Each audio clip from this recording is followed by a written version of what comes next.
Hey guys, Josh here. So we're going to go through a very unique grenade setup by Lynn Vision in particular. So Lynn Vision have a pretty unique B-split nade setup, especially for this round against Legacy. And we're going to go through some important parts of this grenade setup. And there's a lot of moving parts to it in particular on what does happen before the actual smoke. So if you guys haven't seen the smoke, this is kind of inspired by Anders as well. So Emilia, at some point, will throw a smoke here, and this will act as the B split smoke. But let's go through what sets this up and what makes this split smoke so effective. So let's just get going. Now go from Emilia's POV, because Emilia actually makes a lot of this work happen. And a lot of this work happens before the smoke's even set up. Now this is a key thing in particular. Westmelon is going to flash Emilia in, and Emilia's going to throw a Molotov to trap the short player. Now, a lot of people may be like, okay, this isn't really important. This is like kind of around to get map control and create space. But notice how Emilia is moving. You can hear the steps, okay? You can, we can hear those steps from Emilia. So Emilia has stepped here, and Emilia's got this short control. Now, this is quite important because what you don't want to know is that you don't want the CTs to clear this out. You want the CTs to think that you have short control. And that's really, really important because otherwise, if the CTs have short control and they peek down here and they say this A split smoke go up, this smoke go up for CT, they're just like, yeah, we know you're shitting us. Like, there's nothing, there's no consequence. We can push through here and think it's gonna be a B split because you guys don't have short. So that's one part in particular that sets it up. So that's the first part that sets it up. It also here as well, Lux buys into it and throws the smoke immediately to short to just smoke it off, okay, to buy time. And also not to mention, you should mention that Lux is the rotating player. Notice that Lux is now hard on A. So basically, everyone's probably called in a bit of support for Lux to be on A, but Lux happened to be on A anyway. But most teams would probably be like, hey guys, could be a short XE. We've lost short. You know, head one player to A.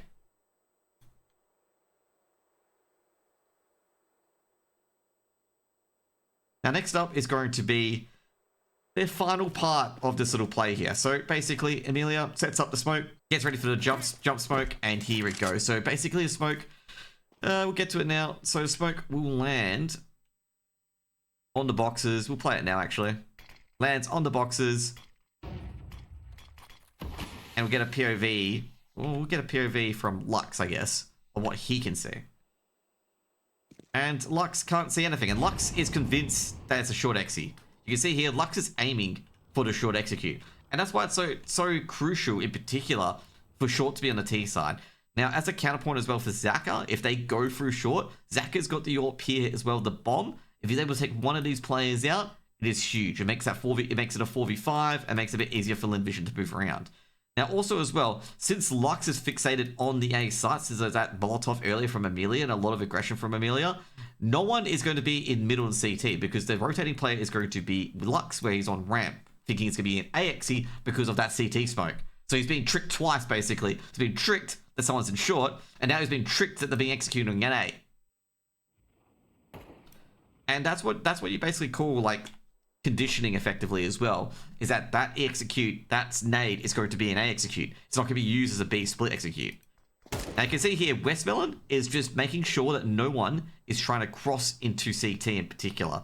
Lux and a few others are shooting back, and there's also a little spot around here where you can see players filing in, and Westmelon's just also being aware of that as well, that if anyone's shooting back from there, that he will just shoot at them, basically. Now, Westmelon will eventually refresh that smoke, and also, as you can see here, Westmelon clears that area, because that's the only area that actually can see. I've got to mention this as well. This is probably the only area, if my game will let me do this, okay? This area down here is the only area you can really see anything, okay? This little corner here. You can only see anything in particular. That's why Westmelon's also pre-firing as well, to make sure that no one sneaks through. So Westmelon refreshes the smoke and goes for the B execute. Now, the B players in particular are pretty stuffed, okay? Because their rotates are about, let's just put it this way, 20 seconds away. Lux can't really provide much cover because the moment they're up this hill, it's out of Lux's firing range. So, like, Lux's bullets won't be able to reach them. And now, B site's facing a 2v4 or a 4v2, okay? And we know how this is going to end up. If they get a 1-for-1 trade, they're going to have a miraculous hold. Lato's been spotted. He's trying to do a hold as well to try to buy time. It's just a 2-for-1 trade, and Lynn Vision on the B side, and look where Lux is, okay? Lux makes it all the way here, and it's already been about 10 seconds on the B side exit, okay? And he's only here.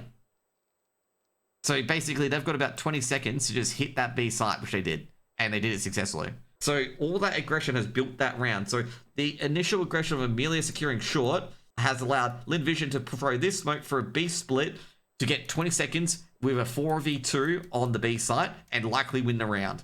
And that pretty much ends it. And it also, nothing A can do. There is nothing A can do to really push or to really save any of these players in particular, because basically it's a 4v2 on B site, and A players will want to get to where Lux is at maximum, and Dumas would probably be here if he pushed. Sadsen, well, you can see where he is at the moment. That's probably be where he pushed. And it's just the end of the round. Because the A players can't move over to B, because they could be the site being executed on as well, because of that CT smoke and that early aggression of losing short. And that's why Lynn Vision was able to throw these smokes and able to win the round in such a dominant fashion in round number 5. Anyways, guys, hope you guys learned something. Hope you guys learned something about the execute and how this round was built up from Lynn Vision. I hope you guys have a wonderful day.